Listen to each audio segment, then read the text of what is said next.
Olympus Mons, the tallest mountain in our solar system, towers 21,000 meters above the surface of Mars, nearly 2.5 times the height of Mount Everest. On Earth, you would need a spacesuit to survive at that altitude. But could there even be a mountain that tall here on our home planet?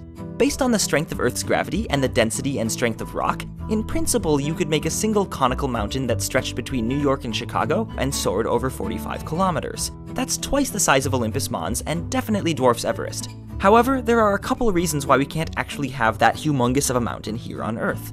For one, Earth's crust is made up of continental plates that essentially float in the semi-solid rock of the mantle below. If you add more weight above the surface, they sink lower into the Earth's hot interior, and when they sink far enough, they soften and basically melt. For our conical mountain, that gives a new height limit of just 15 kilometers. As well, the powerful collision of two tectonic plates, which creates mountains in the first place, also fractures and cracks the rock, weakening its structure and exposing it to erosion.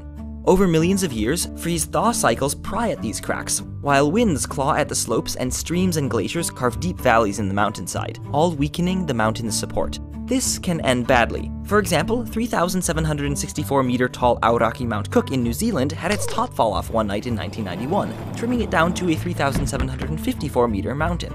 Given all the factors that conspire to limit the height of mountains, for example, sinking into the Earth's mantle, fractures, and erosion, I wouldn't bet on our tallest mountains getting much taller than they already are.